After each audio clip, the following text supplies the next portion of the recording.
सगळ्यात पहिल्यांदा आपला हा चॅनल आहे त्याला जर तुम्ही अजून लाईक शेअर सबस्क्राईब केलं नसेल तर ते करून घ्या. आज आपलं जे लेक्चर आहे लॉजिकचं लास्ट लेक्चर आहे. या लेक्चर मध्ये लॉजिक टॉपिक संपतोय. फक्त 2 क्वेश्चन बाकी आहेत, तुम्हाला पण माहिती आहे. दोन्ही क्वेश्चन जे आपले बाकी आहेत म्हणजेच की page number 30 question number 4 question number 5 दोन्ही क्वेश्चनला आपण ऑलरेडी तसे क्वेश्चन सॉल्व्ह केलेले. जसं की आता क्वेश्चन नंबर 5 हा लास्ट लेक्चरला आपण जो क्वेश्चन नंबर 3 घेतला त्याच्यासारखा सेम क्वेश्चन आहे. क्वेश्चन नंबर 3 काय होता मी आठवण करून देतो. एक सर्किट डायग्राम होती. त्या सर्किट डायग्रामचं सिम्बॉलिक फॉर्म काढायचो, लॉजिकच्या लॉच्या साहाय्याने त्याला सॉल्व्ह करायचो आणि लास्टला जे सिम्प्लिफाईड एक्सप्रेशन त्याचं नवीन सर्किट ड्रॉ करायचं. तर क्वेश्चन नंबर 5 मध्ये आपल्याला सर्किट डायग्राम दिलेली नाहीये, त्यांनी आपली एक स्टेप वाचवली. डायरेक्ट आपल्याला सिम्बॉलिक फॉर्म लिहून दिलाय क्वेश्चन नंबर 5 आणि सिम्बॉलिक फॉर्म लिहून दिलाय त्याला डायरेक्ट सॉल्व्ह करायचं बाय युजिंग लॉजिक लॉज आणि सॉल्व्ह करून झाल्यानंतर जे एक्सप्रेशन आहे त्याचं सर्किट ड्रॉ करायचं. तर मी आता त्यातले 3 क्वेश्चन सॉल्व्ह करून दाखवतो. थोडंसं फास्ट घेऊया आपण आता. Question number 5 page number 30. First question, pick up Q cap negation Q. Pick up Q cap negation Q. तर आता चेक करा आपल्याला काय करायचं तर त्यांनी आता सिम्बॉलिक फॉर्म दिलाय. आपल्याला डायरेक्ट काय करायचं लॉजिकच्या लॉच्या सहाय्याने सोडवायचं. तुमच्यासाठी मी क्वेश्चन वाचतो. Question number 5 obtain simple logical expression of the following and draw the corresponding switching circuit. म्हणजे सगळ्यात पहिल्यांदा काय करायचं लॉजिकल एक्सप्रेशन काय करायचं सिम्प्लिफाय करायचं. कसं सिम्प्लिफाय करायचं तर बाय युजिंग लॉजिक लॉज. तर तुम्हाला आठवत असेल हे कोणासारखं दिसते P cup negation P answer T complement law. P cup negation P answer is F by using complement law. याचा आन्सर काय येणार आहे F. मी ब्रॅकेट मध्ये लिहितो C लॉ म्हणजे कॉम्प्लिमेंट लॉ. हा F आहे तर ह्याला काय अजून करतो पूर्ण आपण T कप म्हणजे 2 F असेल तर आन्सर F नाही तर आन्सर T म्हणजे याचा आन्सर काय आहे T म्हणजे P म्हणजे मला आन्सर मिळालं P. माझं सॉल्व्ह झालं. आता हा जो P आहे याची सर्किट डायग्राम कडे P म्हणजे काय रे S1. त्याला काय करतो आपण एक बॅटरी कनेक्ट करतो, लॅम्प कनेक्ट करतो, करंटची डायरेक्शन देतो.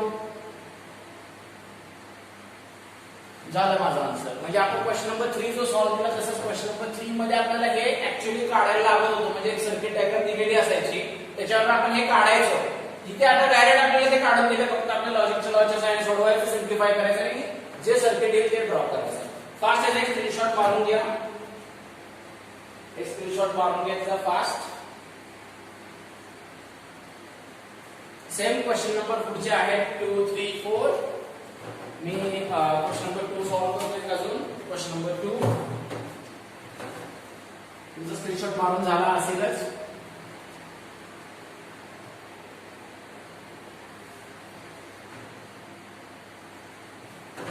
Negation P cap Q negation P cap Q कब negation P cap negation Q कब negation P cap negation Q last कब P cap negation Q.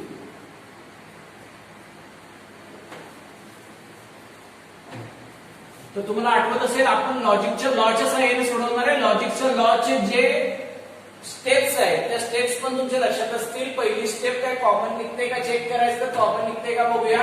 तर बघा मी मार्क करतो हे कॉमन निघते राईट आहे. मग मी एक कॉमन बाहेर घेतो नेगेशन P कॅप. आतमध्ये काय राहिलं Q राहिला, हा कप राहिला, हा नेगेशन Q राहिला. पुढचा आहे असं मी कुठला लॉ यूज केला ह्याला म्हणायचं D law, distributive law. D law okay. तुम्ही फुल फॉर्मला डिस्ट्रीब्युटिव्ह लॉ. कप म्हणजे काय चा म्हणजे असं T. याचा आन्सर काय येणार आहे आपलं T by using complement law. पुढचा आहे असं ब्रॅकेट मध्ये लिहितो C लॉ कॉम्प्लिमेंट लॉ. आता आयडेंटिटी लॉ यूज करायचं, टी काय करायला अजून काय करायचं पोरांनो, एफ. मग कॅप म्हणजे पी वे काय, कॅपचा 2t असेल तर आन्सर टी, नाही तर आन्सर एफ. माझा आन्सर काय येणार आहे, 2t नाही तर आन्सर एफ येणार. एफ म्हणजे निगेशन पी आहे असं. ओके, मी लॉ यूज केला identity law. Next negation P आतमध्ये मल्टिप्लाय करायचं, negation P into cup P.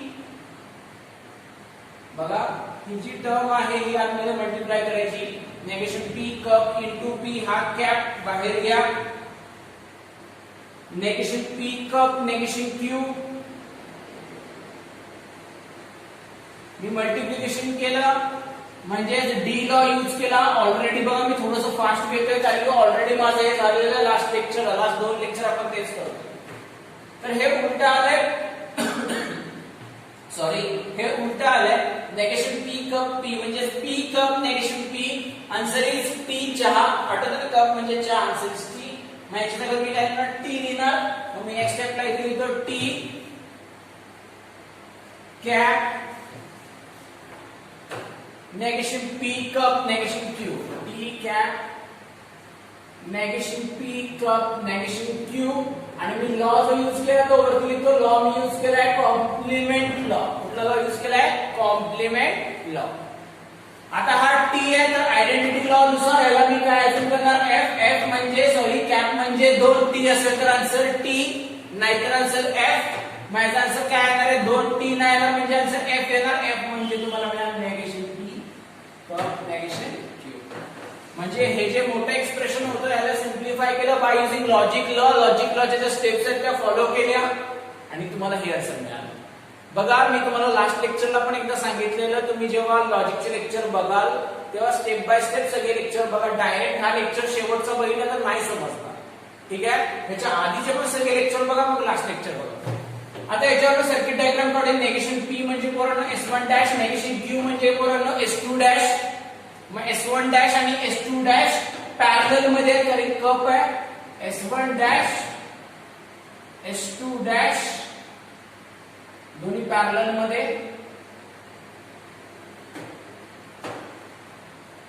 Lamp connected,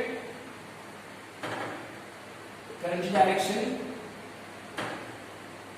झालं मला वाटतं तुम्हाला आयडिया क्लिअर झाली असेल की नक्की ऍक्च्युअली सॉल्व्ह कसं करायचं. एकदम इझी मेथड आहे. त्यामुळे याच्यात क्वेश्चन नंबर 3 आणि question number 4, page number 30, question number 5, त्यामधला क्वेश्चन नंबर 3 आणि क्वेश्चन नंबर 4 तुम्ही होमवर्कला सॉल्व्ह करा. सॉल्व्ह करायची मेथड हीच आहे. पहिल्यांदा काय करायचं, लॉजिकच्या लॉने सिम्प्लिफाय करायचं. लॉजिकच्या लॉचे 3 स्टेप आहे. पहिल्यांदा काय कॉमन निघते का चेक करायचं, नाहीतर मग मल्टिप्लाय करायचं. आणि हे 2 पैकी एक झाल्यानंतर डायरेक्ट कॉम्प्लिमेंट लॉ तरी वापरा, नाहीतर आयडेंटिटी लॉ वापरा किंवा दोन्ही वापरा. आणि ते वापरून झाल्यानंतर जर सॉल्व्ह झालं नाही, जसं की इथे मी वापरलं तर वापरलं सॉल्व्ह झालं नाही, मग परत पहिली स्टेप वापरली. मी काय केलं, मल्टिप्लिकेशन केलं. ठीक आहे, तर मला आन्सर मिळालं. लॉजिकच्या लॉच्या साहाय्याने जे आन्सर मिळालं त्याचं मी काय केलं, स्विचिंग सर्किट ड्रॉ केलं. सर्किट मध्ये तुम्हाला माहिती आहे कप असेल तर पॅरलल मध्ये जायचं, म्हणून मी पॅरलल मध्ये गेलो. फास्ट इज एक स्क्रीनशॉट मारून घ्या. क्वेश्चन नंबर 3, क्वेश्चन नंबर 4 होमवर्कला सॉल्व्ह करायचं. क्वेश्चन नंबर 3, क्वेश्चन नंबर 4 होमवर्कला सॉल्व्ह करायचं.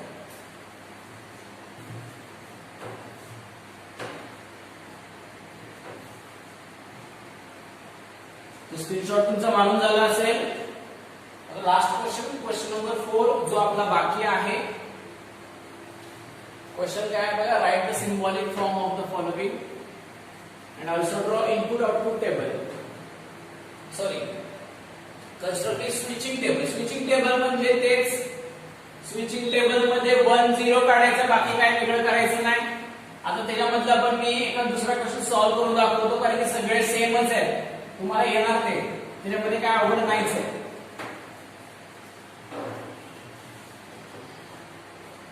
तर त्याच्यातला मी फर्स्ट क्वेश्चन घेतो, बघा लक्ष द्या. S1 सर्किट डायग्राम ड्रॉ करतोय. क्वेश्चन नंबर 4 चालू आहे आपला. क्वेश्चन नंबर 4 त्यातला फर्स्ट क्वेश्चन S1 नंतर S2 डॅश, S2 डॅश नंतर S1 dash S2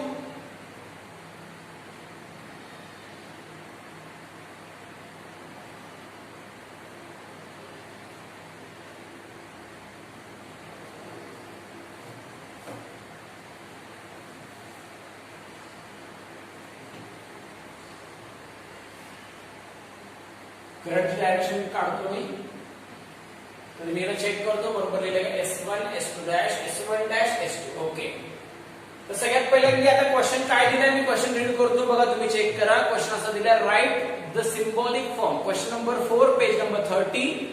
write the symbolic form of the following switching circuit. म्हणजेच पहिल्यांदा याचा काय करायचं, सिम्बॉलिक फॉर्म लिहायचा आहे. Next, construct it switching table and interpret it. म्हणजे काय करायचं, त्याच्यानंतर ह्याचा स्विचिंग टेबल म्हणजे ट्रूथ टेबल सारखा दिसणारा स्विचिंग टेबल म्हणजेच इनपुट आउटपुट टेबल, ज्याच्यामध्ये आपण T च्या जागेवर 1 लिहितो, F च्या जागेवर 0 लिहितो, तो स्विचिंग टेबल आपण काढायचा आणि लास्टला रिझल्ट लिहायचा. रिझल्ट कसा लिहायचा मी लास्टला तुम्हाला सांगतो. तर सगळ्यात पहिल्यांदा मी याचा सिम्बॉलिक फॉर्म लिहितो. तर तुम्हाला मी आता सांगतो की मी सिम्बॉलिक फॉर्म जेव्हा जेव्हा लिहिणार आहे लॉजिक या टॉपिक मध्ये, बोर्डाच्या पेपर मध्ये मला सुरुवात अशीच करायची आहे. Let P switch S1 is closed, let negation Q switch S2 dash is closed, negation P switch S1 dash is closed, Q the switch S2 is closed, capital L the lamp L is on. म्हणजे माझी जी sequence ठरलेली आहे switching टेबलचा, जेव्हा मी switching सर्किटचा जेव्हा मी symbolic form लिहितो ती सिक्वेन्सने मी लिहिणार आहे. मी आता लिहित नाही, तुम्ही पेपर मध्ये लिहायचंय, तुमच्या नोटबुक मध्ये पण तसंच लिहायचंय. तर मी शॉर्टकट काढतो, S डॉट F डॉट म्हणजे सिम्बॉलिक फॉर्म. तर S1 म्हणजे P. नेक्स्ट, हे पॅरलल मध्ये आहे म्हणजेच कप, S2 डॅश म्हणजेच negation Q, P cup negation Q. परत पॅरलल मध्ये S1 डॅश म्हणजे पोरांनो नेगेशन P, सिरीज मध्ये S2 म्हणजेच Q. बघा मी बरोबर लिहिलंय, S1 P S2 dash negation Q, दोघं एकमेकांच्या पॅरलल मध्ये म्हणून कप. परत ह्याच्या पॅरलल मध्ये खाली आला म्हणून कप. हे दोन सिरीज मध्ये S1 dash negation P S2 Q दोघांना कॅप दिला. आता काय करूया, सिम्बॉलिक फॉर्मचा स्विचिंग टेबल ड्रॉ करूया. स्विचिंग टेबल म्हणजे ट्रूथ टेबलच. ट्रूथ टेबल मध्ये आपण काय बघतो, पहिल्यांदा काय बघतो रे पोरांनो, तर सगळ्यात पहिल्यांदा आपण चेक करतो PQR आहे का. तर इथे PQR नाहीये, इथे फक्त PQच आहे. म्हणजे P मध्ये आपण काय करणार, 2T 2F, Q मध्ये काय करणार, TF TF. बरोबर आहे. तर मी इथे तेच करणार आहे, फक्त 1 0 लिहिणार मी. आता बघा मी या बाजूला लिहितो स्विचिंग टेबल.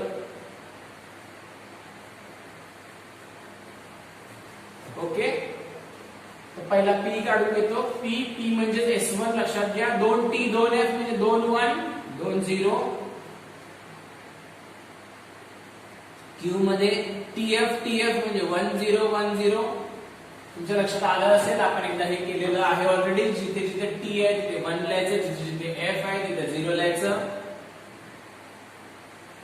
ओके, सगळ्यात पहिले आपल्याला काय पाहिजे बघा, नेगेशन Q ची व्हॅल्यू पाहिजे. नेगेशन Q काढूया. नेगेशन Q म्हणजे काय पोरांनो, 1 च्या जागी 0 0 च्या जागी 1, 1 च्या जागी काय लिहायचं 0, 0 च्या जागी 1, 1 च्या जागी 0, 0 च्या जागी 1. क्लियर आहे. नंतर बघा काय करायचं, P कप नेगेशन Q. मग दोघांचं काय करायचं, कप काढायचं. मी कप काढतो. P हा कॉलम नेगेशन Q, हा कॉलम कप. कपचा P वे काय आहे, कपचा P वे काय आहे, F F F. म्हणजेच कपचा P वे आता काय 0 0 0, F म्हणजे 0. बरोबर. म्हणजेच काय रे पोरांनो, 2 0 असेल तर आन्सर 0. मग हा कॉलम बघायचा, हा कॉलम बघायचा. 2 0 असतील तिथे 0 लिहायचे. 2 0 आन्सर इज 0. 2 0 बाकी कुठेच नाहीये. मग त्याच्या ऑपोजिट आन्सर म्हणजेच काय तर 1 1 1. क्लियर आहे सगळ्यांना. आता मला हे काढायचं. हे काढण्यासाठी मला आधी नेगेशन P काढलं पाहिजे. नेगेशन P काय असतं मुलांनो, नेगेशन P म्हणजे काय रे, नेगेशन P म्हणजे P चा जो कॉलम आहे सर, त्या कॉलम मध्ये 1 चा 0 करा आणि 0 चा 1 करा. म्हणजे 1 1 च्या जागी काय लिहिणार 0 0, 0 0 च्या जागी काय लिहिणार 1 1. ठीक आहे. पुढची व्हॅल्यू काढायची आपण, नेगेशन P कॅप Q. मी थोड्याशा छोट्या अक्षरात लिहितो, नेगेशन P कॅप Q. समजून घ्या जरा. Negation P cap Q. Negation P चा हा कॉलम आहे, Q चा हा कॉलम आहे. दोघांचा कॅप काढायचा. कॅपचा P वे आहे T T T. मग आत्ताचा P वे काय असणार आहे 1 1 1. टी म्हणजे 1 ना, बरोबर. 2 1 असेल तर आन्सर 1. नेगेशन p चा हा कॉलम, q चा हा कॉलम, 2 1 असेल तर 1 लिहूया. 2 1 आन्सर 1. अजून कुठे नाहीये, मग बाकीच्या ठिकाणी केलायचं 0 0 0. याला मी इक्वेशन नंबर 1 लिहितो, याला इक्वेशन नंबर 2 लिहितो. इक्वेशन नंबर 1 आणि इक्वेशन नंबर 2 चं काय काढायचं, कप काढायचं. मग 1 कप 2, 1 कप 2. कप म्हणजे काय, 0 0 0. 2 0 असेल तर आन्सर 0. चेक करूया 2 0 कुठे आहेत, तर कुठेच 2 0 नाहीयेत, कुठेच 2 0 नाहीये. त्याचा अर्थ काय, आन्सर 0 येणार नाही. म्हणजेच आन्सर काय येणार, 1 1 1 1. तर तुम्हाला प्रश्न पडेल, लास्टला त्यांनी दिलाय इंटरप्रेट इट म्हणजे काय करायचंय, तर तुम्ही ह्याच्यावर एक रिझल्ट लिहायचा. तर ह्याच्यावर रिझल्ट काय लिहायचा माहितीये का, लास्टला 1 1 1 1 आलं म्हणजे लॅम्प विल ग्लो, म्हणजे लॅम्प चालूच असणार. कधी चालू असणार, तर तुमचा स्विच S1 आणि स्विच S2 बंद असो किंवा चालू, कुठल्याही कंडिशनला लॅम्प काय होणार, ग्लोच होणार.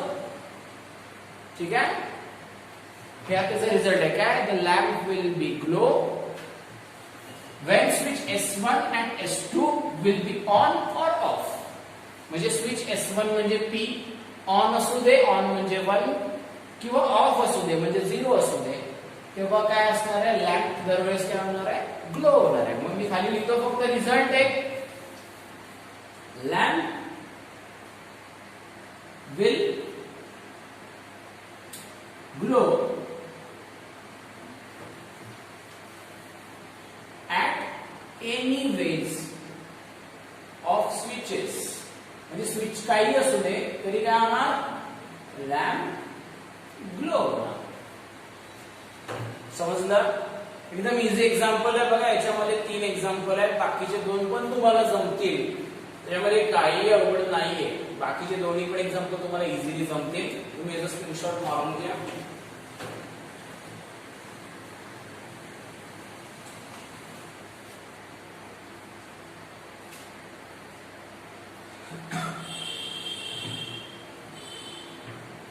ठीक आहे, तुम्ही स्क्रीनशॉट मारला असेल, मी आता रफ करतो.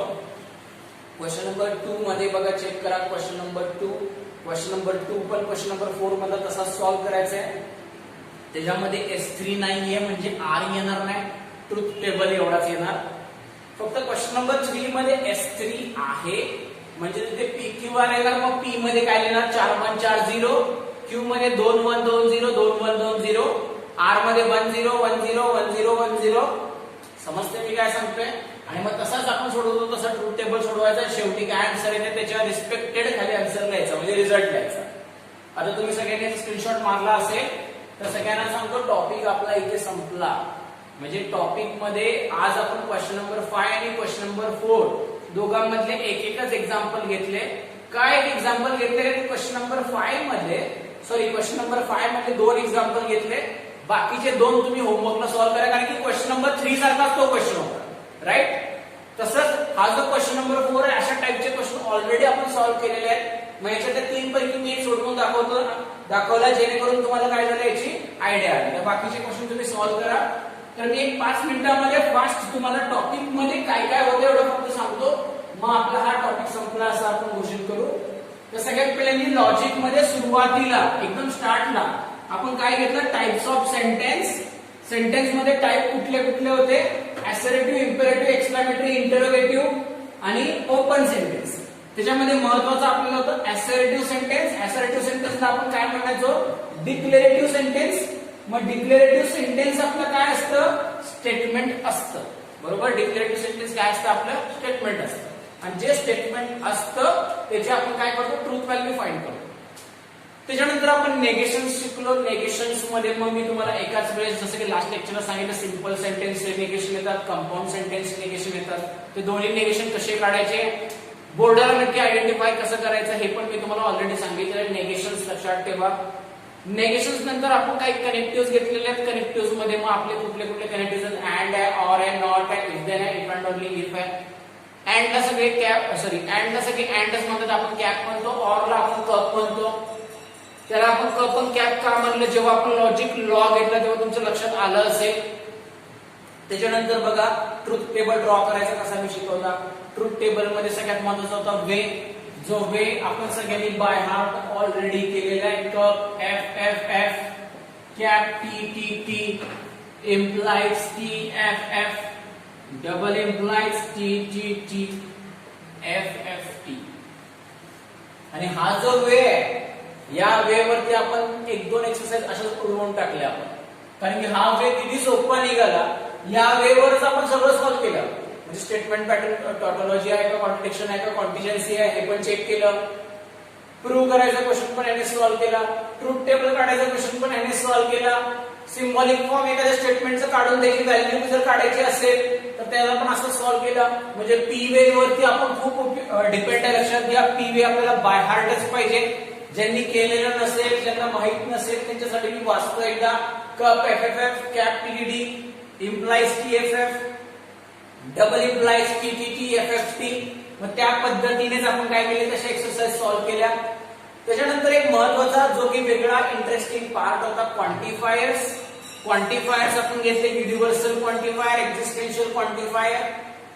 ज्यांना ते लेक्चर समजलं लक्षात ठेवा ते सगळ्यात ब्रिलियंट, सगळी मुलं हुशार आहेत, कारण क्वांटिफायर हा एकच पार्ट आहे या टॉपिक मधला अवघड आहे. तसंच आधीमध्ये आपण ड्युअल स्टेटमेंट घेतले. कप असेल कॅपल्या, कॅप असेल कपल्या, ऑर असेल अँडल्या, अँड असेल ऑरल्या, बरोबर. त्याच्यानंतर नेगेशन्स आपण सिंपल कंपाऊंड दोन्हीचे एकाच वेळेस लेक्चर मध्ये डिस्कस केले. त्याच्यानंतर लास्ट पॉइंट वर आपण आलो लॉजिकच्या, ते म्हणजे लॉजिक सर्किट. मग लॉजिक सर्किट मध्ये सिम्बॉलिक फॉर्म कसा काढायचा, तर सिरीज मध्ये असेल तर कॅप, पॅरलल मध्ये असेल तर कप. या पद्धतीने आपण लॉजिकचं सर्किट डायग्राम पण ड्रॉ केला. लॉजिकच्या सर्किट डायग्राम ड्रॉ करत असताना आपल्याला लॉजिकचे जे सर्किट आहे ते सिम्प्लिफाय करायला पण क्वेश्चन होते. म्हणजे लॉजिकच्या लॉच्या साह्याने आपण सिम्प्लिफाय केले. लॉजिक लॉचं जे लेक्चर आहे ज्यांनी ज्यांनी बघितलं त्यांना मी सांगतो, तुम्ही जर मी सांगितलेल्या पद्धतीने इंटरेस्ट घेऊन ऐकलं असेल तर लॉजिक लॉ तुम्ही विसरूच शकत नाही. आपली जी मेथड आहे ती महाराष्ट्रात कोणच वापरत नाही. एवढ्या इझी मेथडने आपण लॉजिक लॉ शिकलोय ते लक्षात ठेवा. त्याचबरोबर नेगेशन काढले. नेगेशन कंपाऊंड स्टेटमेंट मध्ये आपण काही फॉर्म्युले वापरले. म्हणजे नेगेशन पी इम्प्लाइज क्यू हा एकच फॉर्म्युला आपल्याला पाठ करायचा आहे, पी कॅप नेगेशन क्यू. पण negation P double implies Q कसा काढला, नेगेशन पी कप क्यू कसा काढला, नेगेशन पी कॅप क्यू कसा काढला, हे मी त्या त्या लेक्चरला दिलेलं आहे. जर तुमच्यातले काही लोक असे असतील की लॉजिक लॉ समजलं नाहीये, किंवा जसं की स्विचिंग सर्किट जे आपण लास्ट लेक्चर आपलं आता झालंय, स्विचिंग सर्किट ड्रॉ केले किंवा जे काय असेल, जर तुमच्यातले कोणी असतील ज्याला समजलेलं नाहीये तर ते पाठीमागे जाऊन बघू शकतात. ऑफलाईन पेक्षा ऑनलाईन लेक्चर पोरांना चांगलं तुमच्यासाठी. आता का माहितीये, कारण की एखादी कन्सेप्ट जर तुमची क्लिअर झाली नसेल तर डायरेक्टली तुम्ही त्या लेक्चरकडे मूव्ह ऑन करू शकता आणि त्या लेक्चर मध्ये जाऊन पर्टिक्युलरली तो पॉइंट तुम्ही चेक करू शकता, जे की आपण ऑफलाईन मध्ये नाही करू शकत. ऑनलाईन मध्ये ही सुविधा तुमच्यासाठी चांगली आहे की तुम्ही पाठीमागे जाऊन बघा. मग ज्यांनी ज्यांनी आजपर्यंत सगळे लेक्चर केले असतील, ज्यांना ज्यांना हा टॉपिक एकदम मस्तपैकी समजला असेल, त्यांनी मला कमेंट मध्ये या पूर्ण टॉपिकचा एक रिव्ह्यू कमेंट मध्ये मला लिहून पाठवा की सर आम्हाला हा टॉपिक असा असा समजला, किंवा आम्हाला असा असा नाही समजला, हा पॉइंट आम्हाला असा असा क्लिअर नाही झाला, किंवा जे काय असेल समजला असेल तर नक्की कमेंट मध्ये लिहा, म्हणजे मला कळेल की तुम्हाला कळतंय की नाही कळतंय. आता हा टॉपिक आपला पूर्ण क्लिअर झालेला आहे. नेक्स्ट लेक्चरला आपण नवीन टॉपिक चालू करतोय. तर माझी तुम्हाला सगळ्यांना एक रिक्वेस्ट असेल की जे मिसलेनियस मधले एक्झाम्पल आहेत ते तुम्ही सगळे सॉल्व्ह करा, आणि त्या एक्झाम्पल मध्ये काही अडचण आली तर मला कॉल करून विचारा. ठीक आहे. मग आपला हा टॉपिक लॉजिक हा संपला, मी असं घोषित करतो. आणि या पूर्ण लॉजिकचे जेवढे लेक्चर्स झाले तुम्हाला समजले असतील तर मला कमेंट मध्ये छानपैकी रिप्लाय द्या, म्हणजे माझाही कॉन्फिडन्स वाढेल. तर आपल्या या चॅनलला, आपल्या या व्हिडिओला तुम्ही लाईक करा, शेअर करा आणि सबस्क्राईब करा. थँक्यू.